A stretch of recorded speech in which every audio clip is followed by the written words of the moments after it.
Okay, so here's the hot foam cutter I built.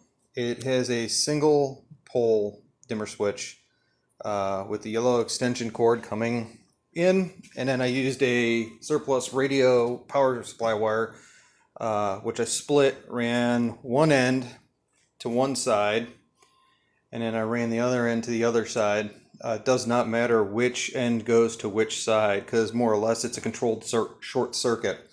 This is I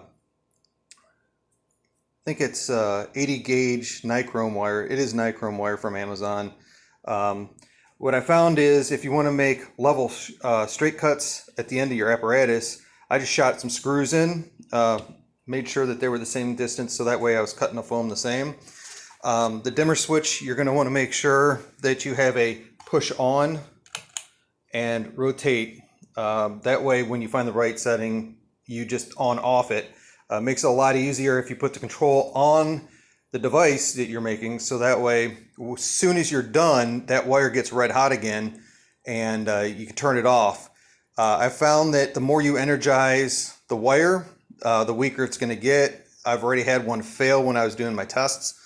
So lastly, you're going to want a spring at the end of one. This is not a very stiff spring. But if you put the spring in there, as soon as this goes slack, because it gets longer when it gets hot, the spring will take up some of that give and give you a rather tight line. But you want to connect your AC power to this side of the spring and leave this out, because you don't need to heat your spring up as a resistance source. So all in, I use cannibalized wood, cannibalized extension cords, cannibalized one gang new blue workbox. So I just bought my dimmer switch, which cost me at Lowe's all of $7.50. That's all it took for me to make my cutter.